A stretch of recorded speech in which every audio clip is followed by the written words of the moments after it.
जय किसान ग्रामीण बिगर शेती सहकारी पतसंस्था मंचरच्या नवीन शाखेचा उद्घाटन सोहळा पारगाव शिंगवे येथे नुकताच मोठ्या उत्साहात पार पडला। या नव्या शाखेचे उद्घाटन राज्याचे माजी गृहमंत्री आणि विद्यमान आमदार दिलीपराव वळसे पाटील तसेच म्हाडाचे अध्यक्ष व माजी खासदार शिवाजीदादा आढळराव पाटील यांच्या शुभ हस्ते संपन्न झाला। शाखेच्या शुभारंभाचे औचित्य साधून ग्राहकांसाठी एक विशेष धनसमृद्धी ठेव योजना सुरू करण्यात आली आहे। या योजनेअंतर्गत ग्राहकांना केवळ 15 महिन्यांच्या मुदतीवर तब्बल 10% व्याजदर दिला जाणार आहे। ही योजना काही मर्यादित कालावधीसाठीच उपलब्ध असून पारगाव शिंगवे व परिसरातील नागरिकांनी या सुवर्ण संधीचा जास्तीत जास्त लाभ घ्यावा असे आवाहन पतसंस्थेच्या वतीने करण्यात आले आहे। नमस्कार, मी स्वप्नील जाधव द महाराष्ट्र अपडेट्स या न्यूज चॅनलमध्ये आपलं सर्वांचं स्वागत आहे। आता आपण आंबेगाव तालुक्यातील पारगाव या गावामध्ये आलो आहोत। या ठिकाणी जय किसान पतसंस्था या पतसंस्थेचा उद्घाटनाचा कार्यक्रम आता नुकताच पार पडलेला आहे आणि हा उद्घाटनाचा कार्यक्रम नामदार दिलीपरावजी वळसे पाटील, शिवाजीदादा आढळराव पाटील यांच्या हस्ते पार पडला आहे। तर आता पतसंस्थेचे अध्यक्ष आणि सर्व संचालक मंडळ आता आपल्या समोर आहे। तर आपण याच्याकडून जाणून घेणार आहोत या पतसंस्थेची नक्की कशा पद्धतीने पुढचं नियोजन असणार आहे, कशा पद्धतीने हे नियोजन असणार आहे। खरं तर जय किसान पतसंस्थेची स्थापना 2002 साली मंचर या ठिकाणी संजय शेट वामनराव वानखेले आमचे मित्र संस्थापक, आणि त्यावेळी मी प्रथम व्यवस्थापक म्हणून तिथे काम केलेलं आहे। माझ्याबरोबर त्यावेळी आत्ताचे व्यवस्थापक कार्यकारी अधिकारी सचिन शेवाळे हे होते। आज तागायत मंचर पतसंस्थेच्या 37 कोटीच्या ठेवी झालेल्या आहेत आणि नुकतंच आम्ही 2 महिन्यापूर्वी दुसरी शाखा पारगाव या ठिकाणी नेका चालू केलेली आहे। आज उद्घाटन नामदार साहेबांच्या हस्ते जरी झालं असेल तरी नेका पूजा पाठ करून आम्ही 2 महिन्यापूर्वी संस्था चालू केली। 2.25 कोटीच्या ठेवी आणि 68 लाखाचं कर्ज वाटप यशस्वीपणे आम्ही केलेलं आहे आणि भविष्यात आणि 3 ठिकाणी आम्ही नेका शाखांचा विस्तार करणार आहोत। जय किसान पतसंस्थेच्या 100 कोटीच्या ठेवी जोपर्यंत पूर्ण होत नाही तोपर्यंत आम्ही संचालक मंडळ थांबणार नाही आणि संचालक मंडळाने ठरवलेलं आहे का तोपर्यंत तुला चेअरमन पदावरून काढणार नाही। तर अशा सगळ्या गोष्टी आहेत।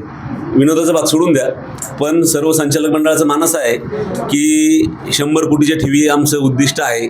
आणि सगळ्यात महत्त्वाची जय किसान नाव ह्या पतसंस्थेला द्यायचं कारण एकच की आम्हाला तळागाळातल्या सर्वसामान्य लोकांसाठी काम करायचं आहे। मग तो सगळ्यात महत्त्वाचा वर्ग कोणता येतो तो शेतकरी येतो, म्हणून जय किसान हे नाव आम्ही या पतसंस्थेला दिलं आणि शेतकऱ्यांसाठीच विशेषतः आम्ही काम करतोय। विशेषतः मला ह्या 24 वर्षामध्ये असं जाणवलं, मी प्रथमतः 7-9 वर्ष पहिले मॅनेजर म्हणून काम केलं, त्याच्यानंतर नाही का सलग 5 वर्ष संचालक म्हणून काम केलं। 2014 पासून 2026 पर्यंत मी 3 टर्म कंटिन्युअस चेअरमन पदावर आहे। पण मला विशेषतः असं जाणवलं की सर्वसामान्य लोक, शेतकरी लोक, गरीब लोक, कष्टकरी लोक ही प्रामाणिकपणे नाही का कर्जाची परतफेड करतात आणि म्हणून ह्या लोकांसाठीच काम करायचं। ह्या लोकांची मुलं बाळं भविष्यामध्ये शैक्षणिकदृष्ट्या आणि त्यांच्या उद्योजकामध्ये अनेक प्रकारचे जोड उद्योग निर्माण व्हावेत यासाठी आम्ही कर्जपत पुरवठा करत आहोत आणि त्यामुळे आम्हाला भीती वाटत नाही की आमच्या सर्व ठेवी सुरक्षित आहेत। आणि ठेवीदारांच्या बाबतीत जर बोलायचं झालं तर ठेवीदार आमच्यासाठी खूप महत्त्वाचा घटक असला, म्हणूनच आम्ही सर्व संचालक मंडळ प्रत्येकजण त्या पद्धतीने त्या क्षेत्रामध्ये व्यवसाय करत आहे, तेवढ्या पटीने स्ट्रॉंगली आहे। म्हणून कोणत्याही प्रकारचं भविष्यात ठेवींच्या बाबतीत कोणतीही अडचण येणार नाही याची शाश्वती मी आज या ठिकाणी शुभप्रसंगी देतो। आता ही पारगाव या ठिकाणी शाखा ओपन झाली, आणखीन कोणकोणत्या ठिकाणी शाखा ओपन करण्याचा मानस असणार आहे? खरं तर जय किसान पतसंस्था मंचरला चालू केली, नंतर आम्ही सांभाळली, आता सांभाळतोय, वाढवतोय।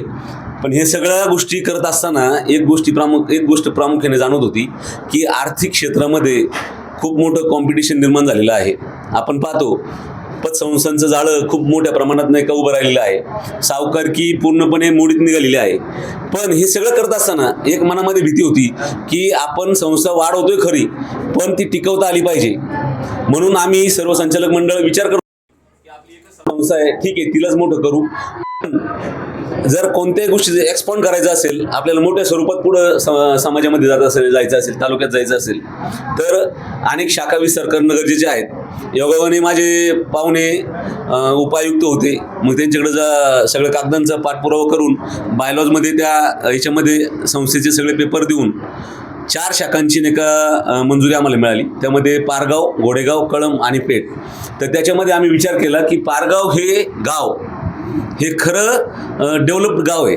म्हणजे आर्थिकदृष्ट्या तालुक्यातलं मंचर नंतर पाहायला गेलं तर घोडेगाव नंतर पारगाव हे चांगली सुस्थितीत आर्थिक डेव्हलपमेंट होणारं गाव आहे. म्हणून आम्ही सर्व संचालक ठरवलं की पहिलं पारगाव, नंतर आम्ही नाही का घोडेगावमध्ये नाही का शाखा ओपन करणार आहोत आणि कळंब आणि पेठ. पारगावच्या शेवटचा प्रश्न, पारगावचे जे नागरिक आहेत काय सांगणार आहे आता इथं जय किसान पतसंस्था? मला आज ह्या दिनी, उद्घाटनाच्या दिनी, आज ॲक्च्युली एकादश आहे, काल एकादश होती, आज 12 आहे. खरं तर भक्तगणांसाठी हा खूप महत्त्वाचा दिवस आहे. कारण भगवान विठ्ठल आणि रुक्मिणीसाठी हा त्यांच्या भक्तांसाठी म्हणजे आपण सर्व आहोतच भक्त, खूप महत्त्वाचा दिवस आहे. आणि ह्या शुभप्रसंगी पारगाव या ठिकाणी पतसंस्था सुरू झाली. पण मला विशेष आभार नाही का इथल्या लोकांचं का वाटतं, मानावं वाटतं. आता इथं बाजूला रवींद्र वळसे आहेत, आमचे मित्र आहेत. तसेच वसंतशील थोरात आहेत, खूप नावं आहेत. आमची करंडे फॅमिली आहे, टावरे म्हणून नाही का माझी मित्रमंडळी आहेत. परत नाही का डॉक्टर थिटे आहेत, ह्या जागेचे मालक जोरी आहेत. अशी सगळी लोकं आम्हाला नाही का अटॅच झाली. त्याच्यामध्ये नानासाहेब आहेत, आता मग अशी इथं बसले, त्यांना आम्ही डायरेक्टर केले. टावरे म्हणून आणखी एक आम्ही नाही का डायरेक्टर घेतलेत. तर ही मंडळींनी नाही का एक एक सदस्य, एक एक माणूस जोडत चाललेलो आहोत आम्ही. आणि याचं चांगलं उदाहरण असं की मला पहिल्या वर्षी आम्हाला जाणवलं होतं की जेव्हा 2002 साली संस्था स्थापन केली संजू शेटनी, फक्त 10 लाखाचे डिपॉझिट त्यावेळी जमा झालं. पण तो काळ 2002 आणि 2026च्या काळामध्ये खूप फरक आहे. पण पारगावसारख्या ठिकाणी इतका मोठा आर्थिक स्रोत आहे आणि यशस्वीरित्या आम्ही त्याच्यात नाही का पावलं टाकत आहोत.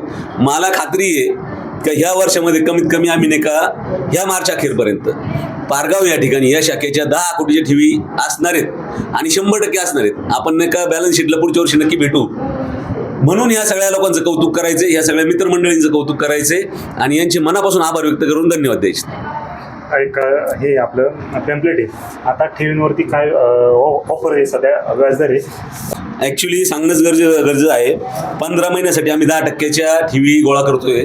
पण त्या अल्प काळासाठी आहेत. येणाऱ्या 10-15 दिवसामध्ये आमचं टार्गेट पूर्ण झाल्यानंतर ती स्कीम आम्ही तुरंत बंद करणार आहोत. कारण ठेवींना व्याज देणं 10%च्या 8-8.5% पुढं परवडत नाही. कारण आम्ही कर्जाचे व्याजदर 12%वर आणलेले आहेत. त्याच्यामध्ये हाऊसिंग लोन असेल, नवीन वाहन तारण कर्ज असेल, व्यापार कर्जाला आम्ही 13.5-14% घेतोय. ह्या सगळ्या गोष्टींचा ताळमेळ बसवावा लागतो. त्यामध्ये संस्थांची भाडी, त्यामध्ये सेवकांचा पगार, या सगळ्या गोष्टींचा विचार करूनच तो निर्णय घेतला जातो. पण नवीन शाखा आहे, इथल्या लोकांना त्याचा नाही का लाभ मिळावा यासाठी आम्ही 10%नी काही दिवसांपुरती डिपॉझिट ठेवी स्वीकारणार आहोत. तर काही दिवसांपुरता ठराविक कालावधी दिलेला आहे. 10% ठेवींवरती त्यांनी व्याजदर दिलेला आहे. मंचर शहरामध्ये गेले 20-22 वर्ष कार्यरत असलेली एक आदर्श पतसंस्था जय किसान ग्रामीण बिगर शेती सहकारी पतसंस्था, या संस्थेची दुसरी शाखा आज आपल्या पारगाव या ठिकाणी चा शुभारंभ होतोय. आणि या कार्यक्रमाच्या निमित्तानं उद्घाटनासाठी आवर्जून उपस्थित असलेले उद्घाटक आदरणीय दिलीपरावजी वळसे पाटील, काही मोजक्याने ठराविक संस्था आहेत की ज्या पतसंस्थेच्या कारभारावर सर्व सभासद आणि त्या भागातील जनता विश्वास ठेवते. त्यापैकी जय किसान पतसंस्था एक आहे. आज या संस्थेच्या ठेवी एकच शाखा असताना जवळजवळ 37 कोटीच्या वर आहे. मला खात्री आहे पारगाव हे खऱ्या अर्थानं आंबेगाव तालुक्यातली एक प्रमुख बाजारपेठ आहे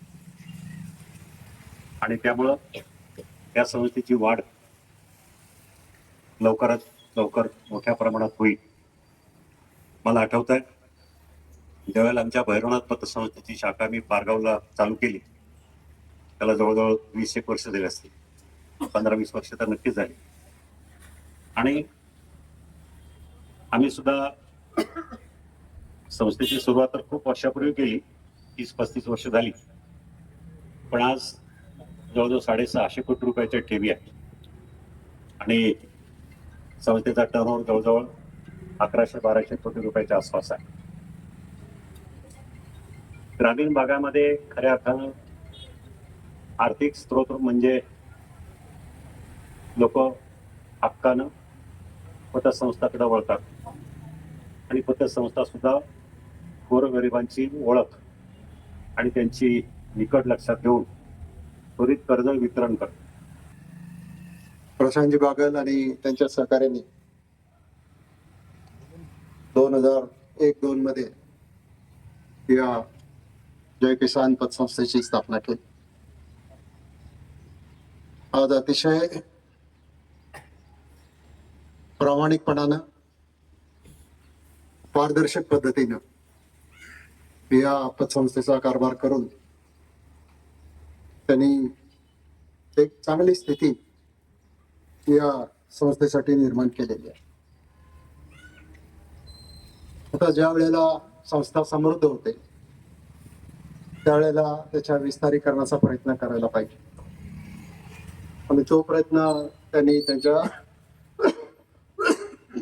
सगळ्या सहकाऱ्यांनी केलेला आहे आणि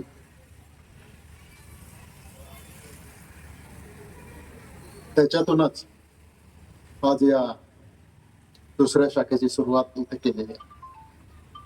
हे खरं आहे की पतसंस्था 2 महिन्यापूर्वीच कामकाज सुरू झालेलं आहे. आम्हाला विचारलं होतं की लवकर उद्घाटन करायचंय, वेळ द्या.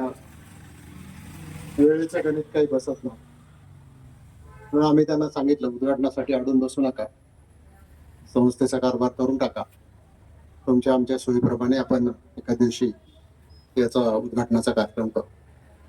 आणि तो कार्यक्रम अतिशय छान पद्धतीनं संपन्न झालेला आहे आणि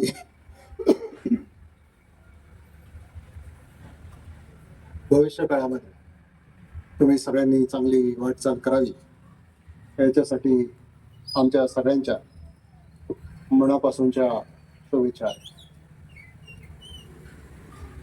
खरं पाहिलं तर आपल्या आंबेगाव तालुक्यामध्ये मंचर हे आपलं मुख्य आर्थिक केंद्र आणि घोडेगाव हे व्यापारी केंद्र. ज्या वेळेला आपला परगणा होता त्यावेळेला आंबेगाव गाव जे आता धरणामध्ये बुडालेलं आहे ते आता नाही आहे, त्या गावाची बाजारपेठ खूप मोठी होती.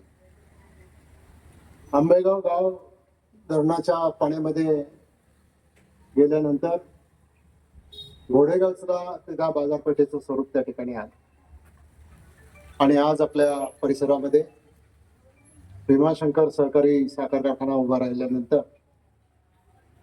आज हा सगळा परिसर आर्थिक दृष्ट्या एक महत्वाचं केंद्र बनलेलं आहे. आणि म्हणून आता अनेक संस्था इथे येतात. शिवाजीराव आता किती झालं पतसंस्था? सगळ्या 15 पतसंस्था एकट्या पारगावमध्ये आलेल्या आणि कोणीच म्हणत नाही की काही अडचणी नाही. म्हणजे पारगाव किती सुधारलंय, किती सदन झालंय. अर्थात इथे काही फक्त पारगाव पुरता विषय नाही, इथं बँकेची पण शाखा आहे. किती बँक आहेत? 3 बँक आहेत. PDCC बँक आहे, शरद बँक आहे, महाराष्ट्र बँक आहे. 15 पतसंस्था आहेत. मजा आहे तुमची सगळ्यांची. पण घेतलेलं कर्ज हे नवीन काहीतरी निर्मितीसाठी तुम्ही लावलं पाहिजे.